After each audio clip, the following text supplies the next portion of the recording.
Praise Lord. आप सभी को प्रभु यीशु मसीह के नाम से मैं स्वागत करता हूं और प्रभु को धन्यवाद देता हूं। கர்த்தராகிய இயேசு கிறிஸ்து நாமத்தினாலே உங்க எல்லாத்தையும் நான் வாழ்த்துகிறேன், நன்றி சொல்கிறேன். परमेश्वर ने फिर से एक बार परमेश्वर ने मौका दिया, इसलिए प्रभु को बहुत बहुत धन्यवाद। ஆஹ், கர்த்தராகிய இயேசு திரும்பமாக எனக்கு ஒரு வாய்ப்பு கொடுத்திருக்காங்க, அதை நான் கர்த்தருக்கு நான் நன்றி சொல்கிறேன். परमेश्वर अच्छा है கர்த்தர் நல்லவர், और बहुत ही अच्छा है, ரொம்ப நல்லவர். क्योंकि परमेश्वर ने हमें ये जो आराधना का जो स्थल देके उसकी आराधना करने के लिए जो हमें समय देकर उसने हमें अनुग्रह से हमें बुलाकर उसकी आराधना करवाते, इसलिए हम प्रभु को बहुत बहुत धन्यवाद देना चाहिए। கர்த்தர் அவருடைய ஆராதனை செய்ய நம்மளை அழைத்து அதுக்கு ஒரு இடத்தை கொடுத்து கிருபையினாலே அழைத்தார். அதுக்காண்டி நான் ரொம்ப நன்றி हम சொல்கிறேன். हालात को देखते हैं, நம்ம சூழ்நிலையை பார்க்கிறோம், हम सुनते हैं कि बहुत सारे युद्ध हो रहा है நம்ம கேள்விப்படுறோம், अनेक யுத்தங்கள் நடக்கிறது, और बहुत सारा वहाँ पे कमी घटी हो रही है। அநேக குறைகள் காணப்படுகிறது. हम ये सभी हमारे अगल बगल में हालात को देखते ही அக்கம் பக்கத்துல எப்படிப்பட்ட சூழ்நிலை நம்ம பார்க்கிறோம். फिर भी हम परमेश्वर के अनुग्रह से सुरक्षित है, ஆனாலும் கர்த்தருடைய பெரிதான கிருபையினால क्योंकि நம்ம हमारे घर के பாதுகாத்து, ऊपर कोई बारूद या कोई भी मिसाइल नहीं जा रही है, நம்ம வீட்டுக்கு மேல இருந்து ஏதோ ஒரு அணுகுண்டு மிசைல் ஒன்றும் போகல. मगर ये सभी हालात को देखकर ஆனா இந்த எல்லா சூழ்நிலையும் பார்க்கும்போது, हम देखते हैं कि परमेश्वर का वचन, நம்ம பார்க்கும்போது கர்த்தருடைய வார்த்தை, क्योंकि परमेश्वर का आगमन निकट ही है கர்த்தருடைய வருகை ரொம்ப சமீபமாக இருக்கு. और ऐसे निकट के समय में இப்படிப்பட்ட சூழ்நிலை நேரத்துல परमेश्वर का वचन कहता है कि கர்த்தருடைய வார்த்தை சொல்கிறது, और भी कमी घटी आने वाली है, இன்னும் குறைகள் வரப்போகிறது. वह है परमेश्वर का वचन। அது கர்த்தருடைய வார்த்தையின் குறை. और उस वचन को अभी तक हम लोग को महसूस नहीं हुआ कि वो कभी कमी घटी होगी, கர்த்தருடைய வார்த்தையுடைய குறைகள் இன்னும் வரை நம்ம அதை காணவில்லை. मगर वो भी समय आने वाला ஆனா है। அது அந்த நேரமும் வரப்போகிறது. और वो परमेश्वर का जो बाइबल पवित्र वचन है, கர்த்தருடைய பரிசுத்தமான வேதாகமும் हम हर एक वचन को अपने हृदय में रखकर எல்லா வார்த்தையும் நம்முடைய இருதயத்தில் வைத்து वो ध्यान करना बहुत ही अच्छा है அதை हमारे। தியானிக்கிறது ரொம்ப நல்லது. आइए हम परमेश्वर के वचन को एक पढ़ेंगे। கர்த்தருடைய வார்த்தைக்கு நேரா போகலாம். पहला यूहन्ना का किताब 1 யோவான் दूसरा अध्याय 2வது அதிகாரம் पहला वचन। 1வது வசனம். என் பிள்ளைகளே, நீங்கள் பாவம் செய்யாதபடிக்கு இவைகளை உங்களுக்கு எழுதுகிறேன். ஒருவன் பாவம் செய்வானானால் நீதிபரராய் இருக்கிற இயேசு கிறிஸ்து நமக்காக பிதாவினிடத்தில் பரிந்து பேசுகிறவராய் இருக்கிறார்.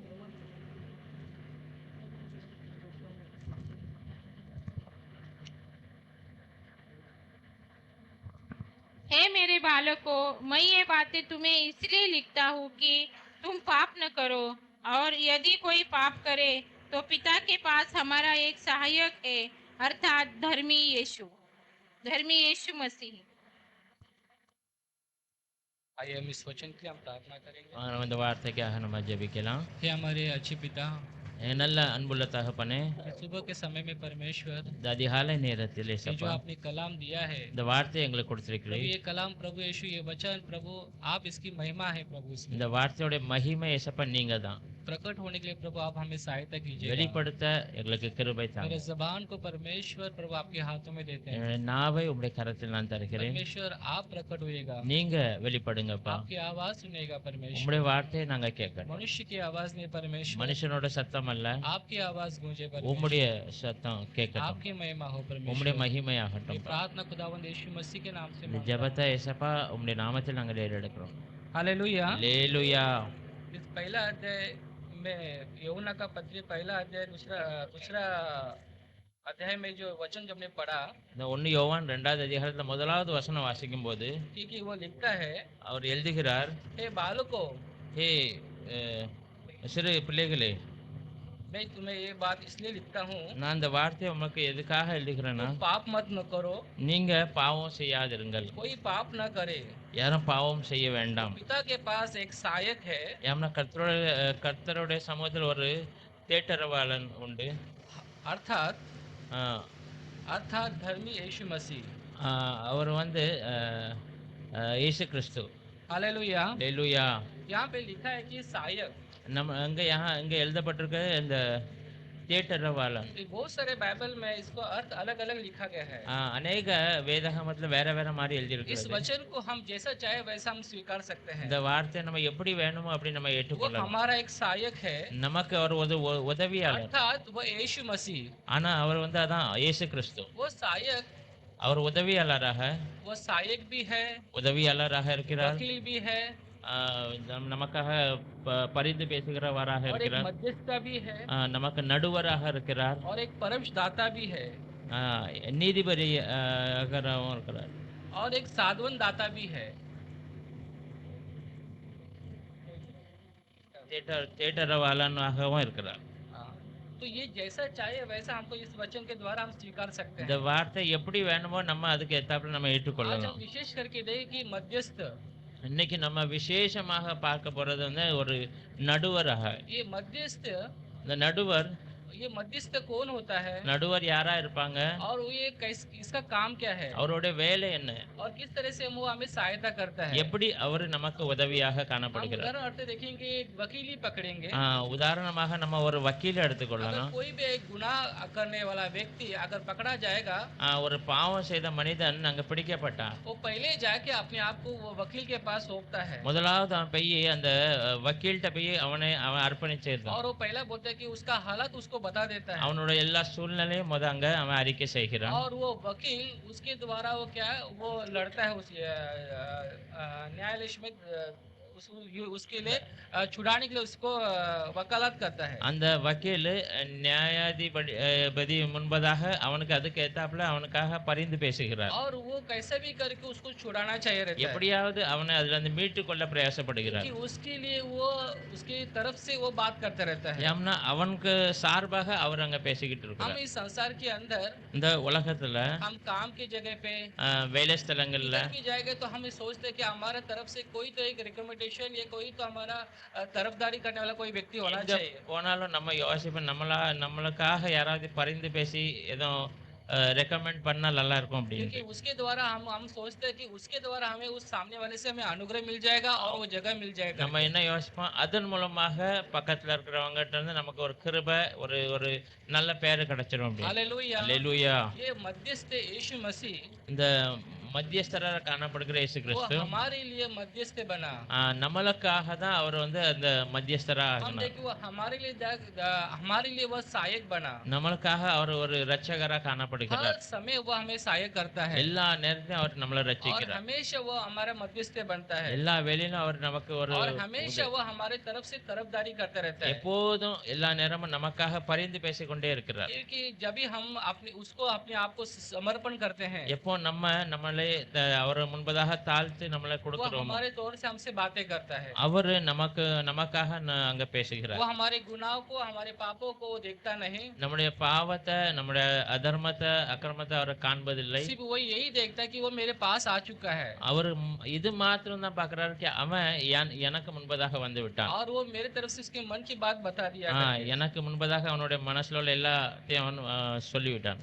और हम देखते हैं कि संसार में, நம்ம பார்க்கிறோம் உலகத்துல क्योंकि कहा जाता है कि एक डॉक्टर के पास और एक वकील के पास कभी भी झूठ नहीं बोलना चाहिए. உலகத்துல டாக்டர் வேற வக்கீல், அவங்க ரெண்டு பேருக்கும் முன்பதாக ஒரு பொய்யும் சொல்லக்கூடாது मगर அப்படின்னு. हम मसीह लोग हैं, ஆனா நம்ம கிறிஸ்தவர்கள் आत्मिक वचन जब पढ़ते हैं, ஆவிக்குரிய வசனத்தை வாசிக்கும் போது वचन कहता है कि तेरी मन की बातें परमेश्वर के सामने उंडेल दे करके कहा है. வசனம் சொல்கிற உன்னுடைய மனசுல உள்ள எல்லா பாரத்தையும் கர்த்தருடைய சமுத்திரத்துல நீ இறக்கி வைத்து விடு அப்படின்னு. उसके पास से कोई भी बात तू छुपा मत करके, அவருடைய சமுத்திரம் ஒரு இதையும் நீ மறைக்காத அப்படின்னு. क्योंकि वही हमारा सहायक है, ஏன்னா அவர் தான் நம்மளோட ரட்சகர், वही हमारा साधवन देने वाला, அவர் தான் நம்மள இந்த தேற்றுகிறவர், और वही हमें मध्यस्थ बन जाता है. அவர் தான் நமக்கு ஒரு மீடியேட்டரா இருக்கிறார். जब मध्यस्थ बन जाता है, நமக்கு பரிந்து பேசுகிறவரா அவர் இருக்கும்போது कोई भी गुनाह, कोई भी पाप जो किया हुआ व्यक्ति, ஏதோ பாவம் இல்ல தவறு செய்த மனுஷன் वो पूरे तरह से डरा हुआ रहता है. அவன் எப்போதும் ஒரு பயத்தினாலே जब காணப்படுகிறான். वो मध्यस्थ के बीच में जो आ जाता है, எப்போ அவன் அவருக்கு முன்பதாக வந்து விடுகிறானோ वो सिर्फ यही वाक्य बोलता है, அவன் கல் இந்த வார்த்தை மட்டும் தான் சொல்லுவான், तू डर मत, நீ பயப்படாத, मैं तुझे सहायता करूंगा. நான் இதுல இருந்து உனக்கு உதவி ये செய்கிறேன். शब्द ही सुनते ही இந்த வார்த்தையை அவன் கேட்ட உடனே उसको क्या करे, एक धीरज आ जाता है அவனுக்கு ஒரு ஒரு ஒரு நம்பிக்கை வந்து விடும், और एक आशा आ जाता है, ஒரு ஒரு நிச்சயம் வந்துடும், एक उम्मीद आ जाता है. ஒரு பயம் இல்லாத ஒரு நம்பிக்கை उसको வந்துடும். ये पता रहता है அவனுக்கு தெரிஞ்சு போயிரும், कि जरूर ये मुझे छुड़ाएगा, நிச்சயமாக இவர் என்னை இந்த இடத்துல ये இருந்து मेरे तरफ காப்பாற்றுவார். से दो शब्द, अच्छे शब्द वो तरफदारी करेगा करके. எனக்கு சார்பாக ஒரு நல்ல வார்த்தைகள் அவர் அங்க பேசுவார் हमेशा அப்படின்னு. एक मनुष्य को எப்போதும் ஒரு மனுஷனுக்கு किधर न किधर हमारी तरफ से कोई तरफदारी अच्छी बात बताना के लिए हम सोचते रहते हैं எங்கேயாவது எங்க நம்மளை பற்றி நல்ல வார்த்தையை யாராவது சொல்லணும்னு நம்ம ஆசைப்படுகிறோம். इसके द्वारा कुछ तो किधर ना किधर एक ग्रेट मिलेगा ஆ, करके அங்க அதன் மூலமாக ஏதாவது ஒரு கிருபை நமக்கு கிடைக்கும். हालेलुया அல்லேலூயா. ये जो मध्यस्थ जो होता है இந்த மத்தியஸ்தரா एक இருக்கிறவங்க बचाना वाला भी होता है ஒரு காப்பாத்துகிறவரா காணப்படுகிறார். हालेलुया அல்லேலூயா. चाहे कोई भी मनुष्य किसी भी हालात में हो எந்த மனுஷனாலும் எந்த சூழ்நிலையில मगर காணப்பட்டாலும் उसे किसी तरह से उसे बचाना है எப்படியாவது அவனை காப்பாத்தணும். उसे हालात से निकालना है அந்த சூழ்நிலையில இருந்து அவனை வெளியில எட்டணும். किसी तरह से उसकी तरफदारी करके उसे छुड़ाना है எப்படியாவது அவனை பற்றி புகழ்ந்து பேசி அவனை அதுல இருந்து மீட்டு கொள்ளணும். ये है एक मध्यस्थ का काम அதுதான் அந்த மத்தியஸ்தரோட हम வேலை. उस तरह से वकील की ओर से भी देख सकते हैं அத வக்கீல்லயும் நம்ம காணலாம். और मध्यस्थी भी बन के भी देख सकते हैं அந்த மத்தியஸ்தராக एक பேசும்போதும் सहायक பார்க்கலாம். से भी देख सकते हैं உதவியாளராகவும் பார்க்கலாம். एक सांत्वना देना वाला भी देख सकते हैं ஒரு நம்பிக்கை கொடுக்கிறவர்களாகவும் காணப்படலாம். हालेलुया एक दिलासा देने वाला भी देख सकते हैं நம்பிக்கை கொடுக்கிறவர்கள். हालेलुया அல்லேலூயா. आइए हमें ये हमेशा ये उम्मीद रहती है எப்போதும் எல்லா நேரமும் நமக்கு ஒரு ஒரு நம்பிக்கை இருக்கும். बाइबल में हम देखते हैं பைபிள்ல நம்ம பார்க்கலாம். कि ऐसा ही एक व्यक्ति है அப்படி ஒரு மனுஷன் இருந்தா जो तरफदारी करता है எப்போதும் பரிந்து பேசிக்கொண்டே இருந்தார். हालेलुया அல்லேலூயா. परमेश्वर गुण वो उसमें लागू हो जाता है கர்த்தருடைய குணம் அவனுக்குள்ள காணப்பட்டது. हालेलुया அல்லேலூயா. वो व्यक्ति आब्राम है அந்த மனுஷன் ஆபிரகாம். देखो आब्राम के परिवार में एक बहुत बड़ा प्रॉब्लम आ जाता है ஆபிரகாம் குடும்பத்துல ஒரு பெரிய பிரச்சனை காணப்படுகிறது. हालेलुया அல்லேலூயா. हम देखते हैं इस वचन को பார்க்கலாம் அந்த வசனத்தை. उत्पत्ति किताब 8 अध्याय में लिखे ஆதியாகமம் 18ல வாசிக்க வேண்டாம். उस परिवार के अंदर परमेश्वर ने एक अब्राम के पास आके कहता है அந்த குடும்பத்துல கர்த்தர் வந்து ஆபிரகாம்ட்ட வந்து उससे சொல்கிறார். कहते हैं कि भाई அவன்கிட்ட சொல்கிறார் वे सदम और अमोरा சோதம் வேற குமார அந்த தேசத்தை उस जगह को मैं जाके नष्ट करने அந்த वाला हूँ தேசத்தை நான் இன்னைக்கு நாசமாக்க போகிறேன். और ऐसे ये बात बताते ही அந்த வார்த்தை சொன்ன உடனே आब्राम को थोड़ा टेंशन आ जाता है ஆபிரகாம் ஒரு அவனுக்கு ஒரே இதாயிட்டு अभी कैसे भी करके उस परिवार को जो उसका परिवार है वहाँ पे उस बसा हुआ है उसको किस तरह से भी बचाना है ஏன்னா அந்த இடத்துல அவனோட ஒரு குடும்பத்தினர் அங்க வசித்து கொண்டிருக்கிற அவங்களை எப்படியாவது காப்பாற்றணும். उसे अपने लोग है उसके அது அவனுடைய சொந்தக்காரங்க. मगर किस तरह से उस दूतों को नहीं बता पाएगा कि वो लोग को मत आप उसे छोड़ दो बाकी लोग को नष्ट करो करके ஆனா அங்க கர்த்தருக்கு முன்பதாக அவனை விட்டுட்டு வேற எல்லாத்தையும் அந்த நாசம் படுத்திருங்க அப்படின்னு சொல்ல முடியாது. वो आब्राम है वो दूत के सामने वो डायरेक्टली नहीं बात कर पाया ஆபிரகாம் தூதருக்கு முன்பதாக நேரடியாக பேச முடியாது. वो इनडायरेक्टली बात करते हैं அவர் மறைமுகமாக क्या பேசுகிறார். वहाँ पे अगर 50 धर्मी लोग हैं तो आप छोड़ देंगे क्या அங்க 50 நீதிமான் இருந்தாலுமா நீங்க எல்லாத்தையும் அழித்து फिर விடுவீர்கள். बोलते अगर 45 लोग रहेंगे तो आप छोड़ देंगे क्या அதுக்கப்புறம் குறைத்து 45 பேர் இருந்தா நீங்க ऐसे बोलते फिर 30 लोग அப்புறம் 30 பேரு फिर ऐसे बोलते अगर 5 लोग கடைசியில 10 பேரு. आब्राम को किसी भी तरह से उस परिवार को बचाना रहता है ஆபிரகாமுக்கு எப்படியாவது அந்த குடும்பத்தை காப்பாத்தும். हालेलुया அல்லேலூயா. परमेश्वर सब कुछ जानता है கர்த்தர் எல்லாவற்றையும் அறிந்திருக்கிறார். आब्राम को उस परिवार को बचने के मध्यस्थ बन जाता है ஆபிரகாம் அந்த குடும்பத்தை காப்பாத்துறதுக்கு ஒரு மத்தியஸ்தராக காணப்படுகிறார். परमेश्वर का जो एक गुण है जो आब्राम के अंदर हम देखते हैं கர்த்தருடைய அந்த குணம் ஆபிரகாமுக்குள்ள நம்ம காணலாம். वही गुण देखते हैं मध्यस्थ का அதே குணம் அந்த மத்தியஸ்தனுடைய அந்த குணம் वकालत करने का பரிந்து பேசுகிறார். वो है मूसा के बारे हम देखते हैं மோசைக்குள்ள கூட நம்ம பார்க்கலாம். मूसा के अंदर भी वही जो गुण जो मूसे के अंदर था அதே குணம் மோசஸ்குள்ளேயும் காணப்பட்டது. हम देखते हैं कि इजराइल लोग जब इजराइल का जो हरकत है परमेश्वर के नजरों में अच्छा नहीं था நம்ம பார்க்கும்போது இஸ்ரேல் கர்த்தருக்கு விரோதமாக தவறான காரியம் செய்யும் போது परमेश्वर ने तुरंत निर्णय लिया कि इन सभी लोगों को क्या करूं मैं नष्ट करूंगा करके கர்த்தர் உடனே ஒரு தீர்மானம் எடுக்கிற அந்த எல்லா மக்களையும் நான் அந்த இடத்துல அழித்து போடுவேன். हालेलुया அல்லேலூயா. मोजेस वहां रहकर उनको वहां पे उनकी तरफ से मध्यस्थ बनकर बात करता है மோசே அங்க நின்று அவங்களுக்கு முன்பாக திறப்பின் வாசல்ல அவங்களுக்கு பரிந்து ये பேசுகிறார். बहुत ही बड़ी बात है இது பெரிய ஒரு விஷயம். बहुत ही तकलीफ से उन लोग को लेके आकर ரொம்ப கஷ்டப்பட்டு அந்த ஜனங்களை மீட்டு கொண்டார். और परमेश्वर तुरंत वो निर्णय लेते हैं कि इन सभी को क्या करूंगा मैं नष्ट करूंगा करके கொஞ்ச தூரத்துக்கு அப்புறம் கர்த்தர் சொல்லுதார் நான் இந்த ஜனங்களை எல்லாத்தையும் அங்க வனாந்தரத்தை அழிக்க போகிறேன். मोजेस ने वो लोग के ऊपर इतना प्रेम जताया है कि மோசே அந்த மக்கள் மேல அவ்வளவு பெரிய அன்பை வெளிப்படுத்தினார். वो ये इतना प्रेम के बिना அன்புக்கு அன்பு இல்லாமல் वो परमेश्वर से ये नहीं कह सकते कि जीवन की पुस्तक से मुझे राम हटा दो कर, அந்த அன்பு இல்லாமல் அவன் கர்த்தர்ட்ட அப்படி பேச முடியாது. ஜீவனுள்ள அந்த புஸ்தகத்துல என் பெயர் எழுதி அதை கிறுக்கி போடுங்க அப்படின்னு. क्योंकि वो इजराइल लोग से वो चाहता था। ஏன்னா அவன் இஸ்ரேல் மக்கள் மேல அவ்வளவு அன்பு வச்சிருந்தான். हालेलुया, परमेश्वर का प्रेम प्रकट करता है। கர்த்தருடைய அன்பை தான் அங்க வெளிப்படுத்துது. हालेलुया, वो हालेलुया। अनुग्रह दर्शाता है, அது கிருபையை வெளிப்படுத்துகிறது. किसी तरह से तरफदारी करता है, எப்படியாவது அவங்களுக்காக பரிந்து பேசணும், इनको बख्श दो करके। அவங்கள விட்டுருங்க. हालेलुया। அல்லேலூயா. ऐसे ही அப்படியே தான் कि हम देखते हैं कि एस्तर रानी के बारे में हम देखते हैं। எஸ்தர் ராஜாத்தையும் கூட நம்ம பார்த்தாலும் एस्तर रानी के जीवन में हम देखते हैं எஸ்தர் ராணியோட அந்த ஜீவியத்துல क्योंकि उसके जीवन में அவரோட வாழ்க்கையில बहुत सारा एक ऐसा संकट आ जाता है। இப்படிப்பட்ட ஒரு சூழ்நிலை வந்துகிறது. हालेलुया, அல்லேலூயா. कि कोई ना कोई षड्यंत्र रचता है। ஒருத்தர் அவங்களுக்கு விரோதமாக காரியங்கள் செய்கிறார். आमान व्यक्ति वो षड्यंत्र रचता है ஆமான் அந்த யூதர் மக்களுக்கு விரோதமாக தவறான காரியத்தை அங்க यहूदी செய்கிறார். लोग को खत्म करने का। எல்லா யூத மக்களையும் அழிக்கணும் அப்படின்னு. अभी एस्तर रानी को बहुत बड़ा एक सवाल आ जाता है, எஸ்தர் ராஜாத்திக்கு ஒரு பெரிய ஒரு சவால், किस तरह से उसे बचाए करके। எப்படி நான் எங்க மக்களை वो காப்பா. अकेली है அவள் தனித்து இருக்கிறாள். मगर उसके कोई भी उसकी तरफ से कोई भी नहीं है।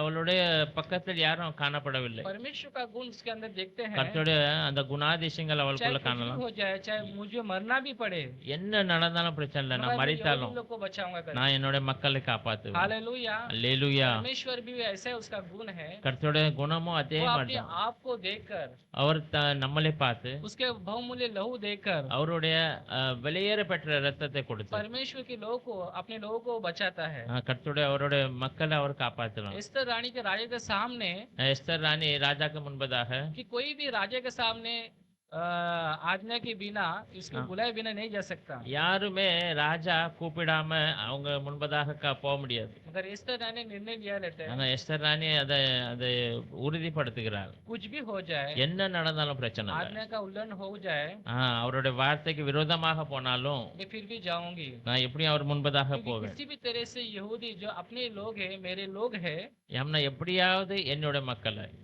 बचाना चाहेगा। நான் அவங்களை காப்பாற்ற விரும்புகிறேன். जब भी वो जाती है सोचकर, எப்போ அதை நினைச்சுக்கிட்டு அவன் முன்பதாக போறாலும் उस राजा के नजरों में அந்த ராஜாக்கு முன்பதாக अनुग्रह मिल जाता है। கிருபை கடத்தி விடுகிறது. हालेलूया। அல்லேலூயா. परमेश्वर का जो भी अगर व्यवस्था से भी बढ़कर கர்த்தருடைய இந்த நியாய பிரமாணத்தையும் அதோட கிருபை, वो अनुग्रह जो हमें संभाल लेता है। அந்த கிருபை தான் நம்மளை தாங்கி பிடிக்கிறது. हालेलूया। அல்லேலூயா. वो एस्तर रानी निर्णय लिया रहता है, எஸ்தர் ராணி அந்த அந்த அவ நினைச்சிருந்தா अगर यहूदी को छुड़ाना है யூதர்களை காப்பாற்ற तो வேண்டும். मुझे किसी भी तरह से நான் எப்படியாவது परमेश्वर को ही सहारा लेना है। கர்த்தருடைய நம்பிக்கை தான் எனக்கு வேணும். और वो क्या करती है, அவ என்ன செய்கிறா, वो अपने लोगों को कह देती है அவருடைய ஜனங்களை நோக்கி பார்க்கிறா, कि आप சொல்லுகிறா, उपवास प्रार्थना करो நீங்க எல்லாரும் உபாசம் எடுங்க அப்படின்னு. और मैं राजा के पास जाऊंगी। நான் ராஜாக்கு முன்பதாக பேச परमेश्वर போகிறேன். पूरे हालात को बदल देता है, கர்த்தர் எல்லா சூழ்நிலையும் மாற்றி விடுகிறார். पूरी तरह से हालात को बदल देते हैं। பரிபூர்ணமாக அங்க ஒரு பெரிய மாற்றத்தை आमान காண. ने जो षड्यंत्र रचा रहता है, ஆமான்னு எந்த எந்த யோசனை அங்க பண்ணி வச்சிருந்தானோ, वो उपवास प्रार्थना के द्वारा உபாச ஜெபத்தின் और மூலமாக एस्तर रानी वो राजा के सामने तरफदारी के द्वारा எஸ்தர் ராணி அந்த ராஜாக்கு முன்பதாக பரிந்து பேசினதுக்கு முன்பதாக इसी द्वारा पूरा हालात को बदल देता है। எல்லா சூழ்நிலையும் அங்க மாறி விடுகிறது. जिसने जो षड्यंत्र रचा आमान, யார் அந்த யோசனையை பண்ணி வச்சிருந்தாங்க ஆமான், और राजा शेष के सामने ही उसे दंड मिल जाता है, ராஜாக்கு முன்பதாகவே அவனுக்கு அங்க தண்டனை கிடைக்கிறது. क्योंकि वो एस्तर रानी भी वहाँ पे यहूदी लोग के लिए एक मध्यस्थी बनी, எஸ்தர் ராணி அங்க யூதருடைய மக்களுக்காக ஒரு பெரிய மத்தியஸ்தராக उसकी तरफ காணப்பட்டார். से वो तरफदारी की, அவங்களுக்காக அவங்க பரிந்து பேசினா. और एस्तर रानी यहूदी लोग के लिए सहायता की। எஸ்தர் ராணி யூதருக்கு ஒரு ரட்சகராக காணப்பட்டார். हम देखते हैं कि நம்ம பார்க்கும்போது कि परमेश्वर हमारे मध्यस्थ है, கர்த்தர் நம்மளோட மத்தியஸ்தராக और காணப்படுறார். हमारे तरफ से हमेशा वह तरफदारी करते रहते हैं। எல்லா நேரத்திலும் நமக்காக அவர் பரிந்து பேசிக்கொண்டே अगर இருக்கிறார். हम इस वचन को जब अपनाएंगे, இந்த வசனத்தை நம்ம ஏற்றுக்கொள்ளும் போது जब भी वो हमारे सहायक बन जाता है, அப்போ அவர் நமக்கு ஒரு ஒரு ஹெல்ப்பராக ஒரு एक साथी உதவி बन जाता है। உதவி செய்கிறவரா மாறி விடுகிறார். हालेलुया। அல்லேலூயா. मैंने एक चीज देखा है, நான் ஒரு இத பார்த்திருக்கிறேன். क्योंकि मैं भी एक 12 साल में ये वकालत, ये वकील, ये सब चीज को मैं देख लिया। 12 வருஷத்துக்கு முன்பதாக நானும் அந்த வக்கீல் கோர்ட் அந்த இதெல்லாம் பார்த்திருக்கிறேன். पहली बात जो सामने से एक फोन आता था हमेशा முதலாவது போன் அங்கிருந்து வரும்போது पुलिस स्टेशन से, போலீஸ் ஸ்டேஷன்ல இருந்து तो वहां से सिर्फ धमकियां मिलती थी। அங்கிருந்து ஒரே பயமுறுத்துதல் தான் வரும். और जब भी वो फोन में रिंग बजा तो मैं पूरा घबरा जाता था। எப்பமெல்லாம் போன்ல ரிங் அடிக்கும்போது எனக்கு ஒரு பயம் உண்டாயிட்டு. हमेशा फोन रिंग उठाने के लिए भी डर लगता था। போன் தூக்கிறதுக்கே பயமா இருக்கும். मैंने ऐसे ही थोड़े दिन चले गए। அப்படி கொஞ்சம் நாட்கள் போய் விட்டது. मैं परमेश्वर से प्रार्थना किया நான் கர்த்தர்ட்ட ஜெபம்னேன், कि मुझे एक अच्छा एक वकील मिलना चाहिए। எனக்கு நல்ல ஒரு வக்கீல் வேணும் அப்படின்ட்டு. और मुझे एक वकील मिला, எனக்கு ஒரு நல்ல வக்கீல் கிடைச்சாங்க. वो महिला वकील थी அது ஒரு பொம்பளை வக்கீல், और वो मसीही थी। கிறிஸ்தவள். मैंने पहली बार देखा நான் முதலாவது தான் அங்க பார்த்தேன் कि वकालत क्या होता है और अपनी तरफ से कैसे तरफदारी करके बात करते करके। அந்த வக்கீல் என்ன செய்தாங்க, நம்மளுக்காக எப்படி அங்க பரிந்து பேசுகிறார்கள் அப்படின்ட்டு. मुझे एक महिला कांस्टेबल मुझे बहुत बार बार मुझे फोन करते थे। ஒரு லேடி கான்ஸ்டேபிள் ஓயாம எனக்கு ஃபோன் அடிச்சுக்கிட்டே இருந்தாங்க. मुझे बहुत ही परेशान था और मैं बहुत डर लगता था मुझे। எனக்கு ஒரே பயமா ஒரே தொல்லையா காணப்பட்டது. मैं मेरा वकील को बताया நான் என்னோட வக்கீல்கிட்ட அம்மாட்ட அதை சொன்னேன், कि भाई वो मुझे बार बार तंग करिए करके। ஓயாம உங்க ஃபோன் அடிச்சு நீ. और उस वकील ने मुझे बोला அந்த வக்கீல் என்கிட்ட சொன்னாங்க, कि अगर वो दोबारा अगर कॉल करेगी ना மறுபடியும் என்ன ஃபோன் வந்துச்சுன்னா तो बोल देना भाई तुझे जो करना है तू कर ले करके। உனக்கு என்ன செய்ய விருப்பப்படுதே நீ செய்ய அப்படின்னு. अगर यही शब्द मुझे उस वकील उस अधिकारी को बताना है, அந்த வார்த்தையை தான் நான் அந்த அதிகாரிகிட்ட वो சொல்லணும். बड़े अधिकारी में बैठी है, பெரிய அதிகாரத்துல अगर உட்காந்து मेरा वकील बोलना कि अगर दोबारा कॉल आएगा तो ये शब्द बता देना करके। மறுபடியும் உனக்கு ஃபோன் வந்துச்சுன்னா நீ இந்த வார்த்தையை சொல்லணும் அப்படின்ட்டாங்க. तो भी उस वकील का बात सुनकर ठीक है बोल दिया मैं। நானும் அந்த வக்கீல் வார்த்தை கேட்டு ஓகே அப்படின்ட்டு சொல்லிட்டேன். दोबारा शाम के समय में ऐसे में जा रहा था, उसका फोन आया। சாயங்காலம் போயிட்டு இருக்கும்போது அவங்களோட ஃபோன் வந்தது. तो मैंने यही शब्द जो मैडम ने बोला था वही शब्द मैं उनको बोल दिया। அந்த மேடம் சொன்ன அதே வார்த்தையை நாங்க मैडम சொன்னோம், आपको जो करना है कर लो करके। உங்களுக்கு என்ன செய்ய நீங்க और விருப்பப்படுகிறீங்க मैंने நீங்க செய்யுங்க. सामने से कट कर दिया। நான் அதை முன்பதாக उसके நான் बाद से கட்டுட்டேன். कभी भी उसने मुझे क्या तंग किया नहीं। அதுக்கப்புறம் ஒரு நாளும் அவ என்னைய தொந்தரப்படுத்தல. हालेलुया। அல்லேலூயா. क्योंकि वकील के हम ऊपर क्या पूरा हम लोग भरोसा रहता है, ஏன்னா வக்கீல் மேல நம்மளுக்கு ஒரு நம்பிக்கை இருக்கும், क्योंकि वो कैसे भी करके हमें छुड़ेगा करके। எப்படியாவது அவங்க நம்மளை மீட்டு கொள்ளுவாங்க அப்படி. और वो हमें हिम्मत देता है। நமக்கு ஒரு நம்பிக்கை கொடுப்பாங்க. हालेलुया। அல்லேலூயா. मगर वो तो मनुष्य है, ஆனா அவங்க ஒரு மனுஷங்க, और सबसे बड़ा जो हमें हिम्मत देता है எல்லாத்தோட பெரிய ஒரு சமாதானம் கொடுக்கிறவர் वो परमेश्वर का वचन है। அது கர்த்தரோட வார்த்தை தான். इस वचन को जब हमारे जुबान में हम जब लाते हैं இந்த வார்த்தையை நம்முடைய நாவில நம்ம கொண்டு வரும்போது तो हमारा जो हालात है, जो शैतान है, जो हमें परेशान करता है, நம்முடைய சூழ்நிலை இந்த சாத்தான் நம்மள அந்த தொல்லை கொடுக்கிற அந்த நேரத்துல जब हम इस वचन को हम दोहराते हैं இந்த வார்த்தையை நம்ம படிக்கும் போது वो शैतान भाग जाता है, அந்த சத்ருவானவன் அங்கிருந்து போய் விடுவான். हालात बदल जाती है। சூழ்நிலைகள் மாறி விடுகிறது. शैतान का एक ही मकसद रहता है சாத்தானோட ஒரே நோக்கம் தான் कि कोई भी व्यक्ति इस वचन को सही तरीके से पढ़े नहीं ஒரு மனுஷனும் இந்த வார்த்தையை முழுமையாக படிக்க கூடாது, और ये वचन को मनन न करे, இந்த வார்த்தையை மனப்பாடமா செய்யக்கூடாது, और इस वचन का वो अविश्वास जैसा विश्वास இந்த करेगा। வார்த்தை மேல நம்பிக்கை இல்லாம தான் வாசிக்கணும். और शैतान चाहता है कि ये वचन जो है उसको जैसा चाहे वैसा वो स्वीकारना नहीं चाहेगा।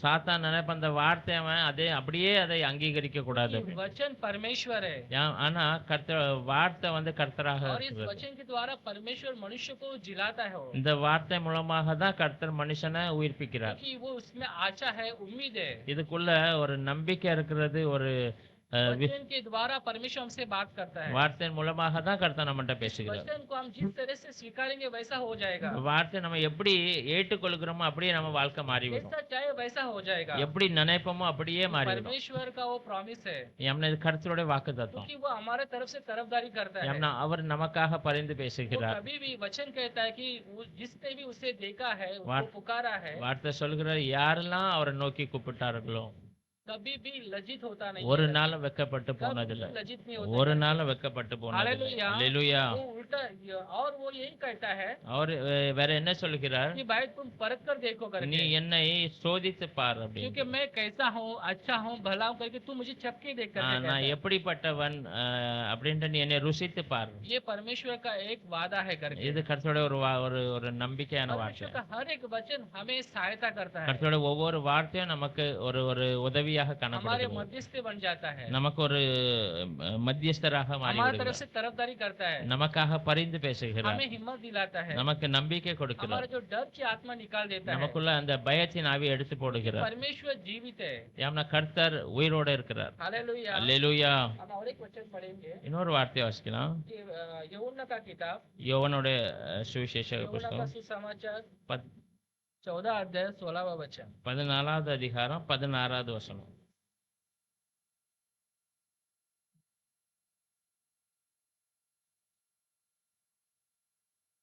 நான் பிதாவை வேண்டிக் கொள்ளுவேன், அப்பொழுது என்றென்றைக்கும் உங்களுடனே கூட இருக்கும்படிக்கு சத்திய ஆவியாகிய வேறொரு தேற்றரவாளனை அவர் உங்களுக்கு தந்தருளுவார். मैं पिता से विनती करूंगा और वह तुम्हें एक और सहायक देगा कि वह सर्वदा तुम्हारे साथ रहे। हालेलुया। அல்லேலூயா. परमेश्वर ने हमें एक वादा करता है கர்த்தர் நம்மகிட்ட ஒரு ஒரு ஒரு அஹ், ஒரு நம்பிக்கை கொடுக்கிறார். कि मैं परमेश्वर के सम्मुख में एक विनती करूंगा करके, நான் கர்த்தர் முன்பதாக ஒரு விண்ணப்பத்தை செய்வேன். वो तुम्हें एक सहायक भेजेगा। அவர் உனக்கு ஒரு உதவியாளரை தருவார். हालेलुया। அல்லேலூயா. वो परमेश्वर का आत्मा, அது கர்த்தருடைய பரிசுத்த वो ஆவி. सत्य का आत्मा, அது சத்தியத்தின் ஆவி. ये परमेश्वर का आत्मा तुम्हें देगा करके कहा है। இந்த கர்த்தருடைய ஆவி நமக்கு கொடுக்கப்படும் அப்படின்னு ये சொல்லி जो आत्मा तुम्हारे पास आ जाएगा, இந்த பரிசுத்த ஆவி உனக்குள்ள வந்த அப்புறம் ये मेरे बारे में बताएगा இது என்னை பற்றி தான் சொல்லும். और गवाही देगा, என்னை பற்றி சாட்சி वो கொடுக்கும். हमेशा तुम्हें साधवाना देगा करके। எல்லா நேரமும் உன்னை தேற்றும். हालेलुया। அல்லேலூயா. वो हमेशा क्या करेगा, निवेदन करेगा करके कहा। எல்லா நேரமும் நமக்காக பரிந்து பேசும். हालेलुया। அல்லேலூயா. Praise the lord. அல்லேலூயா. जब हम हमारे बारे में हमारे तरफदारी करने वाला अगर कोई है, अगर इस बारे में अगर सोचेगा तो बहुत खुशी की बात है। நம்ம எப்பமாவது நமக்காக பரிந்து பேச யாரும் இருக்காங்க அப்படின்னு நமக்கு தெரிஞ்சோடனே நமக்கு ஒரு சந்தோஷமா காணப்படும். मगर सारी दुनिया को बने वाला परमेश्वर, முழு உலகத்தையும் சிருஷ்டித்த கர்த்தர் वो हमारी तरफदारी करने वाला है, அவரு நமக்காக பரிந்து பேசுகிறார். मेरा वकालत लड़ने वाला है। என்னுடைய கேஸ் அவர் நடத்த போகிறார். तो फिर हम किस बात का डर है? அப்போ நமக்கு எதுக்காக அந்த பயம்? हालेलुया। அல்லேலூயா. वो हमें सहायक बनता है। அவரு நமக்கு நம்பிக்கையா हम காணப்படுகிறார். देखते हैं हालात को देखकर, நம்ம சூழ்நிலைகளை பார்த்து देखते कि भाई ये तो नामुमकिन है। பார்த்தோன்னே இது முடியாத காரியம். हालेलुया। அல்லேலூயா. बोलते ये तो हो ही नहीं सकता। இது முடியவே முடியாது. कभी कभी हमें बहुत सारे बेचैनी आ जाते हैं, அநேக நேரம் நம்ம ரொம்ப निराशा हो जाते हैं। ஆமா நம்பிக்கையற்றவர்களா காணப்படுகிறோம். हालेलुया। அல்லேலூயா. ऐसे समय जब हम परमेश्वर का वचन को पढ़ते हैं, அந்த சூழ்நிலை நம்ம கர்த்தருடைய வார்த்தையை वो வாசிக்கும் போது मेरा सहायक है करके। அவரு என்னுடைய நம்பிக்கை. हालेलुया। அல்லேலூயா. दाऊद के जीवन में தாவீதுடைய ஜீவியத்தில் हमेशा वो परमेश्वर को पकड़ के रहा, எல்லா சூழ்நிலையும் கர்த்தரை தான் அவர் பிடித்து हर கொண்டிருந்தார். हालात में परमेश्वर को पकड़ा। எல்லா சூழ்நிலையிலும் उसको ये मालूम था कि मेरे बल से, मेरे ताकत से मैं किसी चीज को मैं जय नहीं पाऊंगा। அவனுக்கு நன்றாக தெரியும் என்னுடைய பலம் என்னுடைய நம்பிக்கையால நான் ஒரு இது மேலே அதிகாரம் செலுத்த वो முடியும். हमेशा दावीद राजा हमेशा परमेश्वर को सहायक बनकर रखा। தாவீது ராஜா எப்போதும் கர்த்தரை அவருக்கு முன்பதாக வைத்து அவரை நம்பிதான் वो இருந்தார். मध्यस्थी बन के रहा। அவருக்கு ஒரு वो कहता है மத்தியஸ்தர். कि परमेश्वर मेरे बगल में है, मैं किस चीज से डरूं करके। அவர் சொல்லுகிற வார்த்தை கர்த்தர் எனக்கு முன்பதாக இருக்கிற நான் எதுக்கு பயப்படணும் அப்படி. परमेश्वर का एक वादा है, கர்த்தருடைய ஒரு வாக்குத்தத்தம் இருக்கிறது. मैं तुम में நான் உனக்குள்ள और तुम मुझ में रहोगे நீ करके। எனக்குள்ள இருப்பா அப்படின்னு. अगर हम ये विश्वास करेंगे, ஆனா இந்த வசனத்தை நம்ம விசுவாசித்தால் मैं नहीं हूँ, இது நான் அல்ல, मेरा परमेश्वर मेरे अंदर है, என்னோட கர்த்தர் எனக்கு முன்பதாக मैं இருக்கிறார். परमेश्वर का मंदिर हूँ। நான் கர்த்தருடைய ஆலயமாக और காணப்படுகிறேன். इस तंबू के अंदर हमेशा परमेश्वर का जो स्तुति का ध्वनि हमेशा चढ़ाता रहूंगा இந்த करके। கூடாரத்தில் எப்போதும் கர்த்தருக்காக நன்றி பலி செலுத்திக் கொண்டே இருப்பேன். हम आज अच्छी तरह से श्वास ले रहे हैं, நாம் இன்னைக்கு நல்லதாக மூச்சு விடுகிறோம்னா, हम किस तरह से चलते फिरते हैं, எந்த பலத்தினால நடக்கிறோம் हम ஓடுகிறோம், जैसे भी है हालात में, எல்லா हालात के अंदर हम परमेश्वर को धन्यवाद देते हैं। எந்த சூழ்நிலையில காணப்படுகிறோம் அந்த சூழ்நிலை கர்த்தருக்கு நன்றி சொல்லணும். हर हालात को परमेश्वर बदलने वाला आज भी जीवित है। எல்லா சூழ்நிலையும் மாற்றுகிற கர்த்தர் இன்றைக்கும் உயிரோட आज भी காணப்படுகிறார். परमेश्वर हमारे मध्यस्थी है। இன்னைக்கும் கர்த்தர் நமக்கு மத்தியஸ்தராக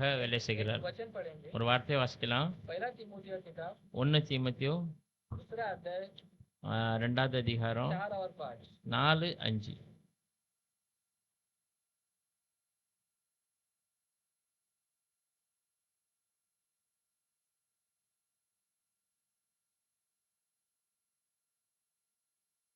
எல்லா மனுஷரும் ரட்சிக்கப்படவும் சத்தியத்தை அறிகிற அறிவை அடையவும் அவர் சித்தம். அதானே? जो यह चाहता எல்லா மனுஷரும் ரட்சிக்கப்படவும் சத்தியத்தை அறிகிற அறிவை அடையவும் அவர் சித்தமுள்ளவராய் இருக்கிறார். தேவன் ஒருவரே, தேவனுக்கும் மனுஷருக்கும் மத்தியஸ்தரும் ஒருவரே. जो यह चाहता है कि सब मनुष्यों का उद्धार हो और वे सत्य को भली भांति पहचान ले, क्योंकि परमेश्वर एक ही है और परमेश्वर और मनुष्य के बीच में भी एक ही बिछवाई है, अर्थात मसीह यीशु जो मनुष्य है। हालेलुया। அல்லேலூயா. परमेश्वर क्या चाहता है கர்த்தர் என்ன விரும்புகிறார்? कि हर एक इंसान का उद्धार हो எல்லா மனுஷரும் और ரட்சிக்கப்படணும். सत्य को जान जाए, உண்மையை அறிந்து கொள்ளணும். सत्य को जान जाए करके। உண்மையை அறிந்து और கொள்ளணும். सत्य बोलेगा तो यीशु मसीह है। உண்மை அப்படின்னா இயேசு கிறிஸ்து தான். परमेश्वर यही चाहते हैं कैसे भी करके परमेश्वर को पहचान जाए। கர்த்தர் இதான் அவர் நம்புகிறார், நம்ம எப்படியாவது கர்த்தரை அறிந்து கொள்ளணும். जो परमेश्वर जो मनुष्य बनकर इस धरती पर आया था, கர்த்தர் மனுஷ ரூபத்தை எடுத்து இந்த உலகத்துக்கு हमारे வந்தார். बीच में நம்முடைய மத்தியில वो है यीशु मसीह। அதான் இயேசு கிறிஸ்து. इसी तरह से हमें यीशु को जानना है। எப்படியாவது இயேசுவை நீ அறிந்து கொள்ளணும். जो कोई भी अगर यीशु को जान जाएगा, யாரெல்லாம் இயேசுவை அறிந்து वो கொண்டார்களோ उद्धार पाएगा करके। அவங்க தான் ரட்சிக்கப்படுவாங்க. अनेक मानव जाति को ये सब का एक ये कहा गया है எல்லா மனித குலத்துக்கும் இது சொல்லப்பட்டிருக்கிறது. कि किसी भी तरह से तुम बच जाओ करके। நீ எப்படியாவது காப்பாற்றப்பட வேண்டும். हालेलुया। ये हालेलुया. परमेश्वर के राज्य में शामिल होना है करके। கர்த்தருடைய அந்த ராஜ்யத்தில் நீ சேர்த்துக் கொள்ள வேண்டும். क्योंकि यही एक जरिया है। இவர்தான் ஒரு வழி. यीशु मसीह एक जरिया है, இயேசு தான் அந்த வழி. क्योंकि इसी के द्वारा हम परमेश्वर के राज्य में प्रवेश करते हैं। இயேசுவின் மூலமாக தான் நம்ம அந்த ராஜ்யத்துக்குள்ள பிரவேசிக்க यीशु முடியும். मसीह ही हमारा मध्यस्थी है। இயேசு கிறிஸ்து தான் நம்முடைய மத்தியஸ்தர். उसने हमारे लिए அவர் நமக்காக हमें वकालत किया, நமக்காக பரிந்து பேசினார். उसके बदले அதுக்கு பதிலாக उसने अपने बहुमूल्य लहू देकर அதுக்கு மூலமாக அவருடைய விலையேறப்பட்ட ரத்தத்தை கொடுத்து हमें मोल लिया है। நம்மளை மீட்டு கொண்டார். हमें मोल लिया है। நம்மளை மீட்டு கொண்டார். हालेलुया। அல்லேலூயா. हम अपने नहीं हैं, இப்போ நாம் நம்முடையவர்களா இல்ல, मैं यीशु का हूँ, நான் கிறிஸ்துடையவன், मैं यीशु का हूँ நான் करके। இயேசுடையவன். उसका बहुमूल्य लहू देकर उसने मुझे खरीदा है। அவருடைய விலையேறப்பட்ட ரத்தத்தை கொடுத்து அவர் என்னை விலைக்கு வாங்கி விட்டார். हालेलुया। அல்லேலூயா. तो हम एक बहुमूल्य है நம்ம ஒரு விலையேற பெற்றவர்களா மாறிவிட்டோம். और परमेश्वर का आगमन तक ஆனா கர்த்தருடைய வருகை வரையும் वो हमारे लिए क्या कहते तरफदारी करता है। நமக்காக அவர் பரிந்து பேசிக்கொண்டே இருக்கிறார். हालेलुया। அல்லேலூயா. आज भी परमेश्वर இன்றைக்கும் கர்த்தர் हालेलुया उसका प्रेम प्रकट करता है அவருடைய அன்பை வெளிப்படுத்துகிறார் वचन के द्वारा। வசனத்தின் மூலமாக. हालेलुया। அல்லேலூயா. परमेश्वर आप सभी लोग को आशीर्वादित करें। அந்த வசனத்தின் மூலமாக கர்த்தர் நம்ம எல்லாத்தையும் ஆசீர்வதிப்பார்.